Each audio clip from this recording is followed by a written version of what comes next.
Bonjour, je suis Marina Flamand et au sein de la plateforme BIAINNO, je suis en charge de l'activité de recherche et développement.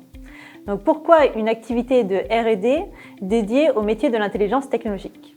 Donc je peux avancer au moins deux raisons pour cela. La première, c'est que la façon dont les organisations publiques comme privées innovent, font de la recherche, a significativement évolué. Aujourd'hui, le modèle dominant, c'est le modèle collaboratif, le modèle d'une innovation ouverte.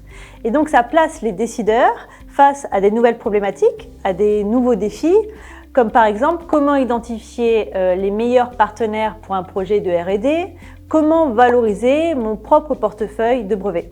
Et donc forcément, l'intelligence technologique doit également évoluer pour accompagner au mieux ces décideurs. La deuxième raison, c'est que notre capacité à nous renseigner sur les tendances, sur les acteurs innovants a également significativement évolué. Aujourd'hui, on a de plus en plus de données disponibles et également de nouvelles solutions de traitement de ces données. Je pense par exemple à l'amélioration des techniques d'intelligence artificielle qui permettent une meilleure exploitation du contenu sémantique de ces données. Donc le potentiel, il est là, mais on doit faire en sorte de l'exploiter réellement au profit de l'intelligence technologique.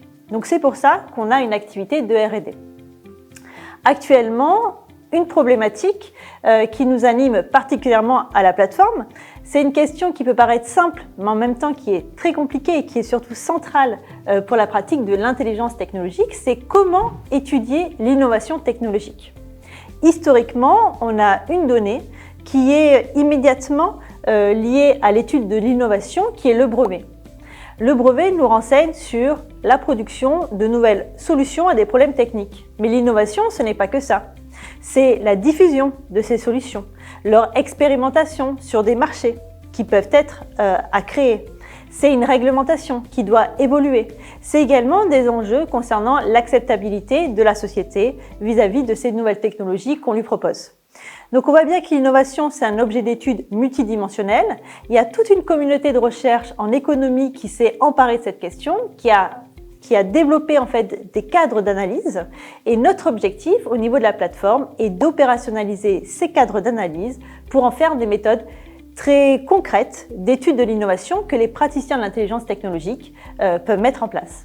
Et évidemment, l'objectif est aussi d'identifier les bons outils, les bonnes données pour alimenter ces méthodes-là. Donc voilà un peu les enjeux de l'activité de R&D de la plateforme BIAINNO. Et donc nous avons différents projets de recherche qui peuvent aller de la simple prestation de recherche à des programmes pluriannuels impliquant parfois des thèses. L'objectif étant toutefois toujours le même, de développer des solutions concrètes permettant l'amélioration des pratiques d'intelligence technologique.